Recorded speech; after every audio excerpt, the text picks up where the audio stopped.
have to tell you, I'm both challenged and excited. My excitement is I get a chance to give something back. My challenge is the shortest seminar I usually do is 50 hours. And I'm not exaggerating. I do weekends, and what I do more than that, obviously, coach people, but I'm into immersion. Because how'd you learn language? You didn't learn it by just learning principles. You got in it, and you did it so often that it became real. And the bottom line of why I'm here, besides being a crazy mofo, is that I'm really in a position, I'm not here to motivate you, obviously. You don't need that. And a lot of times, that's what people think I do, and it's the furthest thing from it. What happens, though, is people say to me, well, I don't need any motivation. And I say, well, that's interesting. That's not what I do. I'm the why guy. I don't know why you do what you do. What is your motive for action? What is it that drives you in your life today, not 10 years ago, or are you running the same pattern? Because I believe that the invisible force of internal drive activated is the most important thing in the world. I'm here because I believe emotion is the force of life. All of us here have great minds. You know, most of us here have great minds, right? I don't know if I'm in the category, but we all know how to think. And with our minds, we can rationalize anything. We can make anything happen. We can, I agree with what was described a few days ago about this idea that people work in their self-interest. But we all know that that's bullshit at times. You don't work in your self-interest all the time. Because when emotion comes into it, the wiring changes in the way it functions.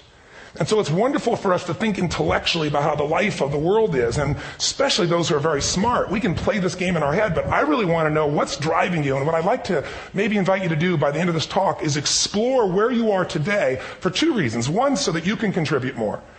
And two, so that hopefully we can not just understand other people more, but maybe appreciate them more and create the kinds of connections that can stop some of the challenges that we face in our society today. They're only going to get magnified by the very technology that's connecting us, because it's making us intersect. And that intersection doesn't always create the view of everybody now understands everybody and everybody appreciates everybody.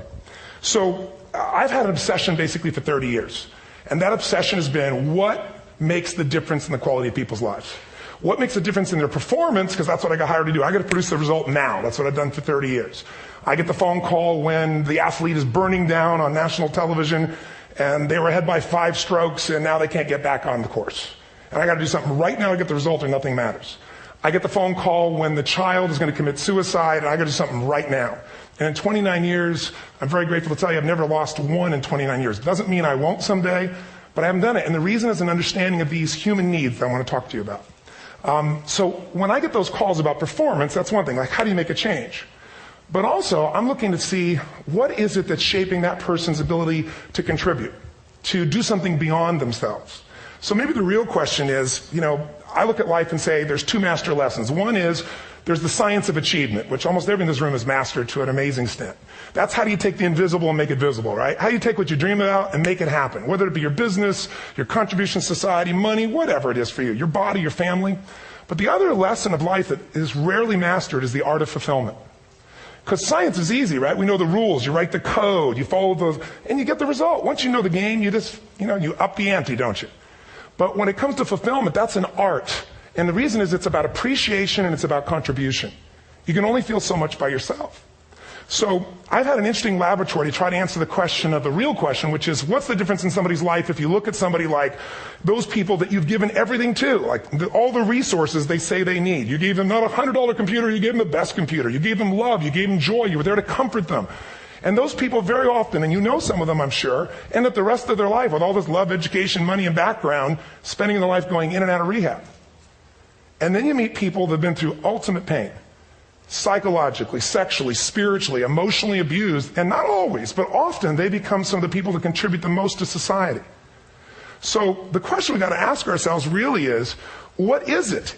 What is it that shapes us? And we live in a therapy culture. Most of us don't do that, but the culture is a therapy culture. And what I mean by that is the mindset that we are our past. And everybody in this room, you wouldn't be in this room if you bought that theory, but most of society thinks biography is destiny. The past equals the future. And of course it does if you live there. But what people in this room know, and what we have to remind ourselves though, because you can know something intellectually. You can know what to do and then not use it, not apply it. So really what we got to remind ourselves is decision is the ultimate power. That's what it really is. Now, when you ask people, have you failed to achieve something? How many have ever failed to achieve something significant in your life? Say, I. Thanks for the interaction on a high level there. But if you ask people, why didn't you achieve something? Somebody who's working for you, or a partner, or even yourself, and you failed to achieve a goal, what's the reason people say they failed to achieve? What do they tell you? didn't know enough, didn't have the knowledge, didn't have the money, didn't have the time, didn't have the technology. You know, I didn't have the right manager. Didn't have the Supreme Court.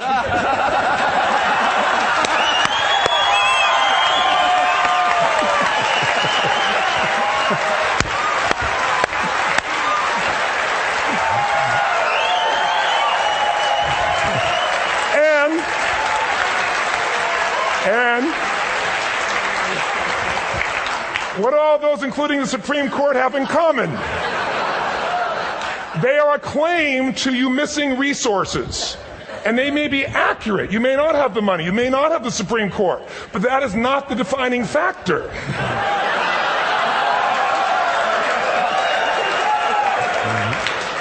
And you correct me if I'm wrong.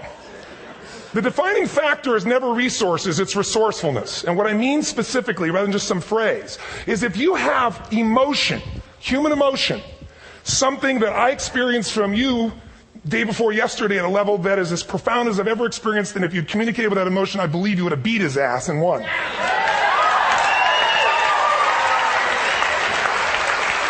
But how easy for me to tell him what he should do. Idiot, Robbins. But I know when we watched a debate, at that time, there were emotions that blocked people's ability to get this man's intellect and capacity and the way they came across to some people in that day. Because I know people that wanted to vote in your direction and didn't, and I was upset. But there was emotion that was there. How many know what I'm talking about here? Say I. So emotion is it, and if we get the right emotion, we can get ourselves to do anything. We can get through it. If you're creative enough, playful enough, fun enough, can you get through to anybody, yes or no? If you don't have the money, but you're creative and determined enough, you find the way. So this is the ultimate resource, but this is not the story that people tell us, right? The story people tell us is a bunch of different stories. They tell us we don't have the resources, but ultimately, if you take a look here, flip it up if you would. They say, what are all the reasons they have in common? We've said that. Next one, please. He's broken my pattern, that son of a bitch. But I appreciated the energy, I'll tell you that. What determines your resources? We said decisions shape destiny, which is my focus here. If decisions shape destiny, what determines it is 3 decisions. What are you going to focus on? Right now, you have to decide what you're going to focus on. In this second, consciously or unconsciously, the minute you decide to focus on something, you've got to give it a meaning. And whatever that meaning is produces emotion. Is this the end or the beginning? Is God punishing me or rewarding me, or is this the roll of the dice? And emotion then creates what we're going to do, or the action. So think about your own life, the decisions that have shaped your destiny. And that sounds really heavy, but in the last 5 or 10 years, 15 years, haven't there been some decisions you've made that if you made a different decision, your life would be completely different? How many can think of one, honestly? Better or worse? Say I. So the bottom line is maybe it was where to go to work, and you met the love of your life there. Maybe it was a career decision. I know the Google geniuses I saw here. I mean, I understand that their decision was to sell their technology at first. What if they made that decision versus to build their own culture? How would the world be different? How would their lives be different? Their impact. The history of our world is these decisions. When a woman stands up and says, no, I won't go to the back of the bus, she didn't just affect her life. That decision shaped our culture. Or someone standing in front of a tank. Or being in a position like Lance Armstrong and someone says to you, you've got testicular cancer. That's pretty tough for any male, especially if you ride a bike. You got it in your brain, you got it in your lungs. But what was his decision of what to focus on? Different than most people. What did it mean? It wasn't the end, it was the beginning. What am I going to do? He goes off and wins 7 championships he never won once before the cancer because he got emotional fitness, psychological strength. That's the difference in human beings that I've seen of the 3 million I've been around. Because that's about my lab. I've had 3 million people from 80 different countries that I've had a chance to interact with over the last 29 years. And after a while, patterns become obvious. You see that South America and Africa maybe connect in a certain way, right? Other people say, oh, that sounds ridiculous. It's simple. So, what shaped Lance? What shapes you? 2 invisible forces. Very quickly. 1, state. We all have had times. Have you had a time you did something and after you did it, you thought to yourself, I can't believe I said that. I can't believe I did that. That was so stupid. Who's been there? Say I. Have you ever done something after you do it? You go, that was me. Right? It wasn't your ability, it was your state. Your model of the world is what shapes you long term. Your model of the world is the filter. That's what's shaping us. That's what makes people make decisions. When we want to influence somebody, we got to know what already influences them. And it's made up of 3 parts, I believe. First, what's your target? What are you after? Which I believe it's not your desires. You can get your desires to goals. How many of you got a goal or desire and thought, is this all there is? How many have been there? Say aye. So it's needs we have. I believe there are 6 human needs. Second, once you know what the target that's driving you is, and you uncover it for the truth, you don't form it, you uncover it. Then you find out what's your map. What's the belief systems that are telling you how to get those needs? Some people think the way to get those needs is destroy the world. Some people is to build something, create something, love someone. And then there's the fuel you pick. So very quickly, 6 needs. Let me tell you what they are. First one, certainty. Now these are not goals or desires. These are universal. Everyone needs certainty that they can avoid pain and at least be comfortable. Now how do you get it? Control everybody, develop a skill, give up, smoke a cigarette. And if you got totally certain, ironically, even though we all need that, like you're not certain about your health or your children or money, you don't think about much more. You're not sure the ceiling's going to hold up. You're going to listen to any speaker. But while we go for certainty differently, if we get total certainty, we get what? What do you feel if you're certain? You know what's going to happen, when it's going to happen, how it's going to happen. What would you feel? Bored out of your mind. So God, in her infinite wisdom, gave us a second human need, which is uncertainty. We need variety. We need surprise. How many of you here love surprises? Say aye. Bullshit. You like the surprises you want. The ones you don't want, you call problems, but you need them. So variety is important. Have you ever rented a video or a film that you've already seen? Who's done this? Get a fucking life. Right? Why are you doing it? You're certain it's good because you read it before, saw it before, but you're hoping it's been long enough you've forgotten enough there's variety.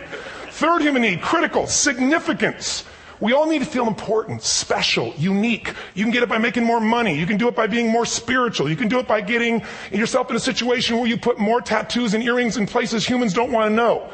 Whatever it takes. The fastest way to do this, if you have no background, no culture, and no belief in resources or resourcefulness, is violence. If I put a gun to your head and I live in the hood, instantly I'm significant. 0 to 10, how high? 10. How certain am I you're going to respond to me? 10. How much uncertainty? Who knows what's going to happen next? Kind of exciting. Like climbing up into a cave and doing that stuff all the way down there. Total variety and uncertainty. And it's significant, isn't it? So you're willing to risk your life for it. So that's why violence has always been around and will be around unless we have a consciousness change as a species. Now you can get significance a million ways, but to be significant, you got to be unique and different. Here's what we really need. Connection and love, fourth need. We all want it. Most people settle for connection because love's too scary.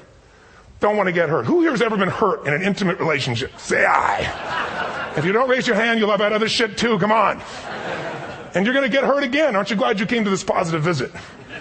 But here's what's true. We need it. We can do it through intimacy, through friendship, through prayer, through walking in nature. If nothing else works for you, get a dog. Don't get a cat, get a dog. Because if you leave for 2 minutes, it's like you've been going for 6 months when you show back up again 5 minutes later, right? Now, these first 4 needs, every human finds a way to meet. Even if you lie to yourself, even if you have split personalities. But the last 2 needs, the first 4 needs are called the needs of the personality, is what I call it. The last 2 are the needs of the spirit. And this is where fulfillment comes. You won't get fulfillment from the first 4. You'll figure a way, smoke, drink, do whatever, meet the first 4. But the last 2, number 5, you must grow. We all know the answer here. If you don't grow, you what? If a relationship's not growing, if a business is not growing, if you're not growing, it doesn't matter how much money you have, how many friends you have, how many people love you, you feel like hell. And the reason we grow, I believe, is so we have something to give of value. Because the 6th need is to contribute beyond ourselves. Because we all know, corny as it sounds, the secret to living is giving. We all know life's not about me, it's about we. This culture knows that. This room knows that. And it's exciting. When you see Nicholas up here talking about his $100 computer, the most passionate, exciting thing is here's a genius, but he's got a calling now. You can feel the difference in him. And it's beautiful. And that calling can touch other people. In my own life, my life was touched because when I was 11 years old, Thanksgiving, no money, no food, and we're not going to starve, but my father was totally messed up. My mom was letting him know how bad he messed up. And somebody came to the door and delivered food. My father made 3 decisions. I know what they were briefly. His focus was, this is charity. What does it mean? I'm worthless. What I got to do? Leave my family, which he did. The time, one of the most painful experiences of life. My 3 decisions gave me a different path. I said, focus on, there's food, what a concept. You know? Second, but this is what changed my life. This is what shaped me as a human being. Somebody's gift. I don't even know who it is. I thought, my father always said, no one gives a shit. And all of a sudden, somebody I don't know, they're not asking for it, this is giving our family food, looking out for us. It made me believe this. What does it mean? That strangers care. And what that made me decide is if strangers care about me and my family, I care about them. What am I going to do? I'm going to do something to make a difference. So when I was 17, I went out one day on Thanksgiving. It was my target for years, have enough money to feed 2 families. Most fun thing I ever did in my life, most moving. Then next year I did 4, and I didn't tell anybody what I was doing. Next year, 8. I wasn't doing it for brownie points, but after 8, I thought, shit, I could use some help. So sure enough, I went out, and what did I do? I got my friends involved, and I grew companies, and I got 11 companies, and I built a foundation. Now, 18 years later, I'm proud to tell you, last year we fed 2 million people in 35 countries through our foundation, all during the holidays, Thanksgiving, Christmas, in all the different countries around the world. It's been fantastic. Thank you. So I don't tell you that to brag. I tell you because I'm proud of human beings because they get excited to contribute once they've had the chance to experience it, not talk about it. So finally, I'm about out of time, the target that shapes you, here's what's different about people. We have the same needs, but are you a certainty freak? Is that what you value most, or uncertainty? This man here couldn't be a certainty freak if he climbed through those caves. Are you driven by significance or love? We all need all 6, but whatever your lead system is tilts you in a different direction. And as you move in a direction, you have a destination or destiny. The second piece is the map. Think of that as the operating system tells you how to get there. And some people's map is, I'm going to save lives even if I die for other people. And they're a fireman. Somebody else says, I'm going to kill people to do it. They're trying to meet the same needs of significance, right? They want to honor God or honor their family, but they have a different map. And there are 7 different beliefs. I can't go through them because I'm done. The last piece is emotion. I say one of the parts of the map is like time. Some people's idea of a long time is 100 years. Somebody else says is 3 seconds, which is what I have. And the last one I've already mentioned that felt you. If you got a target and you got a map, and let's say, I can't use Google because I love Macs, and they haven't made it good for Macs yet. So if you use MapQuest, how many have made this fatal mistake of using MapQuest at some time? You use this thing and you don't get there. Well, imagine if your beliefs guarantee you can never get to where you want to go. The last thing is emotion. Now, here's what I'll tell you about emotion. There are 6,000 emotions that we all have words for in the English language, which is a linguistic representation, right? It changes by language. But if your dominant emotions, if I have more time, I have 20,000 people or 1,000, and I have them write down all the emotions that they experience in an average week. And I give them as long as they need. And on one side, they write empowering emotions, the other is disempowering. Guess how many emotions people experience? Less than 12. And half of those make them feel like shit. So they got 5 or 6 good frickin' feelings, right? It's like they feel happy, happy, excited, oh shit, frustrated, overwhelmed, depressed. How many of you know somebody who no matter what happens finds a way to get pissed off? How many know somebody like this? Or no matter what happens, they find a way to be happy or excited. How many know somebody like this? Come on. When 911 happened, and I'll finish with this, I was in Hawaii. I was with 2,000 people from 45 countries. We were translating 4 languages simultaneously for a program that I was conducting for a week. The night before was called Emotional Mastery. I got up, had no plan for this, and I said, we had all this fireworks, I do crazy shit, fun stuff. And then at the end I stopped, and I had this plan I was going to say, but I never do what I'm going to say. And all of a sudden I said, when do people really start to live? When they face death. And then I went through this whole thing about if you were going to get off this island, if 9 days from now you were going to die, who would you call, what would you say, what would you do? One woman, well that night is when 911 happened. One woman had come to the seminar, and when she came there, her previous boyfriend had been kidnapped and murdered.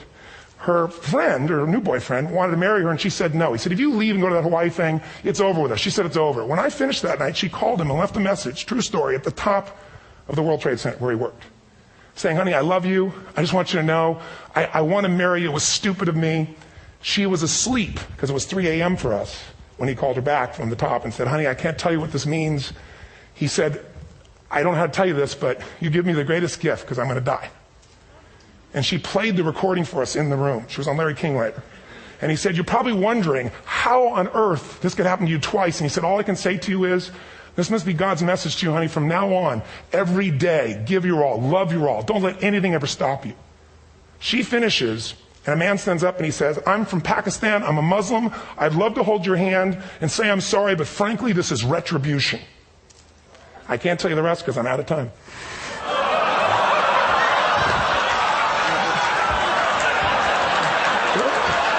Are you sure? Finish the story. 10 seconds. 10 seconds. No, I want to be respectful. 10 seconds. All I can tell you is I brought this man on stage with a man from New York who worked in the World Trade Center, because I had about 200 New Yorkers there. More than 50 lost their entire companies, their friends, marking off their Palm Pilots. One financial trader, this woman made of steel, bawling. 30 friends crossing off that all died. And what I did to people is said, what are we going to focus on? What does this mean, and what are we going to do? And I took the group and got people to focus on, if you didn't lose somebody today, your focus is going to be how to serve somebody else. There are people, the woman got up and she was so angry and screaming and yelling. She wasn't from New York. She's not an American. She doesn't know anybody here. I said, you always get angry. She said, yes. Guilty people got guilty. Sad people got sad. And I took these two men and did what I call an indirect negotiation. Jewish man with family in the occupied territory, from New York, who would have died if he was at work that day. And this man who wanted to be a terrorist, and made it very clear. And the integration that happened is on a film, which I'll be happy to send you, so you can really see what actually happened instead of my verbalization of it. But the two of them not only came together and changed their beliefs and models of the world, but they worked together to bring, for almost 4 years now, to various mosques and synagogues, the idea of how to create peace. And he wrote a book, which is called My Jihad, My Way of Peace. So transformation can happen. So my invitation to you is this. Explore your web, the web in here. The needs, the beliefs, the emotions that are controlling you. For 2 reasons. So there's more of you to give. Achieve too. We all want to do it. But I mean give. Because that's what's going to fill you up. And secondly, so you can appreciate, not just understand, that's intellectual, that's mind, but appreciate what's driving other people. It's the only way our world's going to change. God bless you. Thank you. I hope this will serve. Tony Robbins.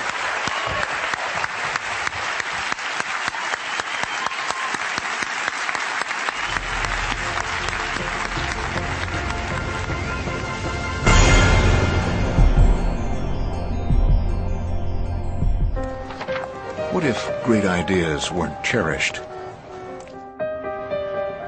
What if they carried no importance? Or held no value?